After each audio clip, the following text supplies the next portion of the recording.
নিজের সবটুকু যার জন্যে ত্যাগ করছেন সেও কিন্তু একদিন বলবে, কেন করেছিলে? আমি কি করতে বলেছিলাম? সমস্ত সমস্যায় তার পাশে থাকার পরেও একদিন শুনতে হবে, আমার সমস্যা আমি মিটিয়ে নিতে পারতাম, তুমি না থাকলেও চলতো। তার সমস্ত হারিয়ে যাওয়া সম্পর্ককে চেষ্টা করে তার কাছে ফিরিয়ে দেওয়ার পরেও আচমকা সে বলবে, আপনিই নাকি তাকে একা করে দিতে চান। একটা দিন নিজের মতো করে চাইলেও ব্যস্ততার অজুহাত এসে দাঁড়াবে প্রাচীরের মতো।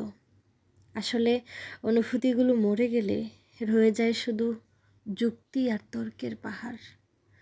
তখন কথার পিঠে কথা বসে, কে ভুল কে ঠিক তার লড়াই চলে, কারণ সেই বিশেষ অনুভূতিগুলো তখন মৃত প্রায়। তাই তো যার জন্য সব ছাড়ছেন সেও কিন্তু একদিন বলবে, স্বার্থপর। সেটা বুঝে নিয়ে ত্যাগ করুন, কষ্ট কম পাবেন। কারণ আমরা মুখে যতই বলি না কেন এক্সপেকটেশন রাখি না, আসলে ভেতরে কিছু চাওয়া তো রয়েই যায়। একটা একলা সন্ধে, একটা নিশ্চিন্ত বিকেল, তখনও চেয়ে যায় মনে মনে।